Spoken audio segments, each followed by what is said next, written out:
Un descanso para el alma con el hermano Gerardo Eremita.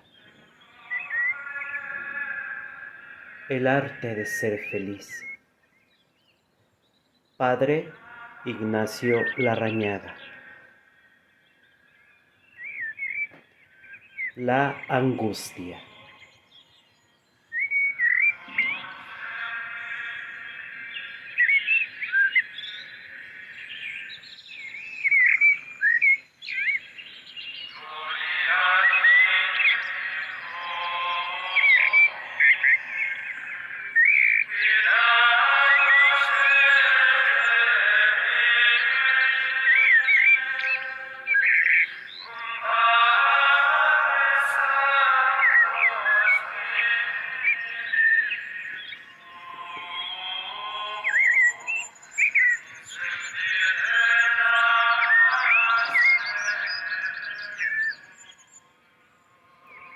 Hay que distinguir la angustia de la ansiedad. En la angustia se da una sensación física de opresión, ahogo y encogimiento que afecta directamente a la zona visceral y se localiza también, aunque en menor grado, en el plexo solar, en la zona cardíaca y en la garganta. La ansiedad, en cambio, es una perturbación más bien psíquica de carácter más cerebral que somática. La angustia tiene un efecto sobrecogedor y paralizante por lo general. En la ansiedad, por el contrario, se produce un efecto como de sobresalto con tendencia a la fuga. En la mayoría de los casos, sin embargo, coexisten las dos sensaciones, resultando difícil distinguir las líneas divisorias entre ambas. Por tanto, la angustia y la ansiedad son matices diferentes de una misma enfermedad. También es fácil confundir la angustia con el miedo y desde luego, en toda angustia hay una buena dosis de miedo. Mucho más próximo a la angustia está el temor por ser un sentimiento ante lo desconocido. Los estados de ánimo se entrecruzan como se ve y se dan transiciones permanentes entre la angustia, el miedo, la ansiedad, el temor, la obsesión y la tristeza. Puede haber una angustia vital y una angustia reactiva. Gran parte de las veces se trata de una angustia reactiva.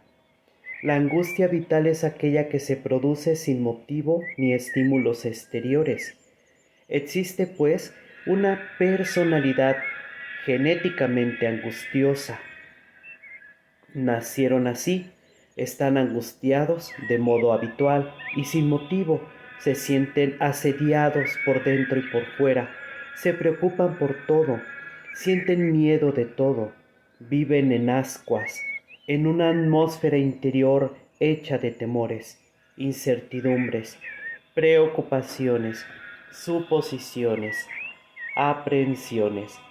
Generalmente, esta personalidad ansiosa coincide con tipos obsesivos, tímidos y acomplejados.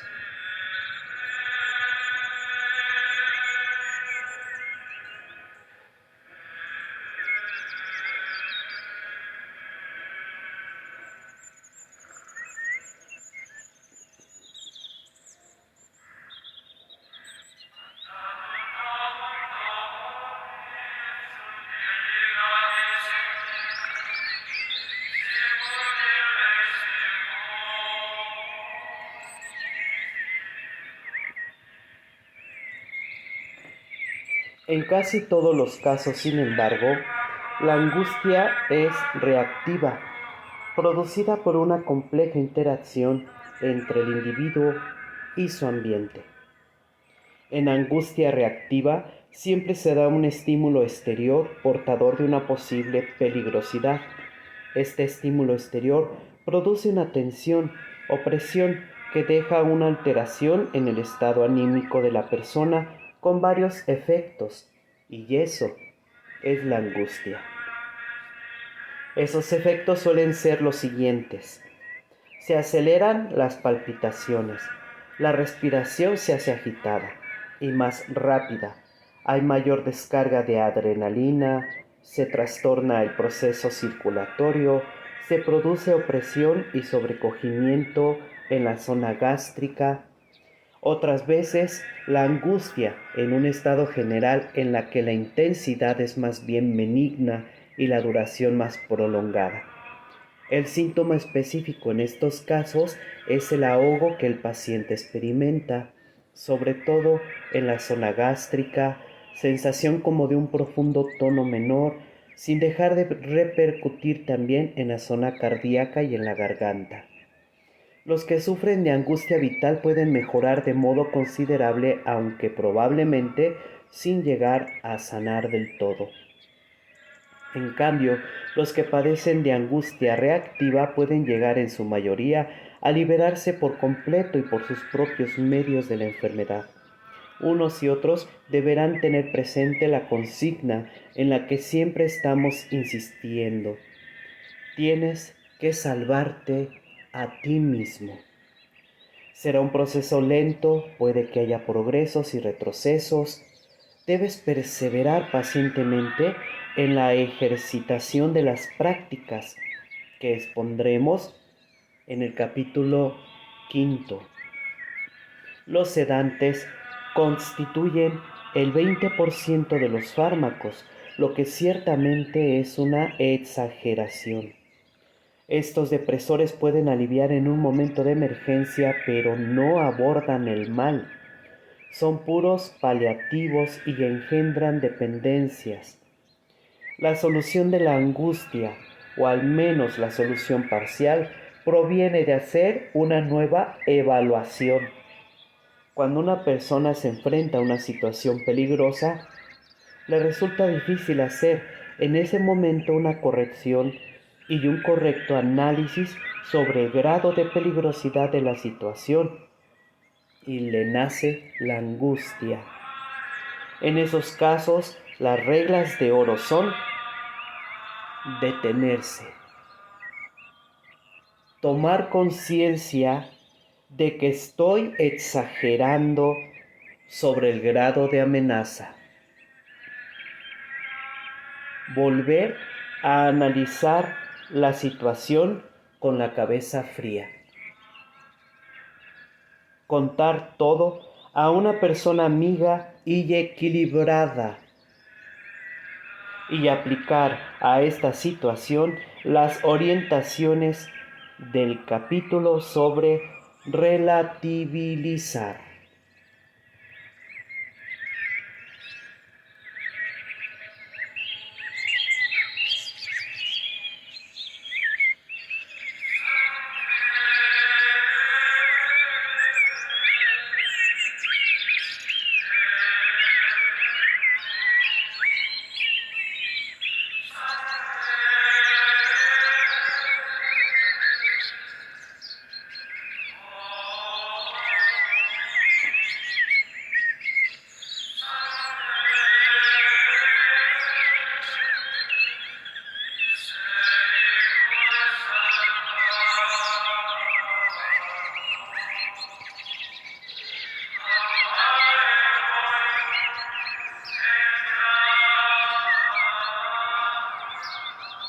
Hay otros dos verbos que son recetas de oro para vencer la angustia.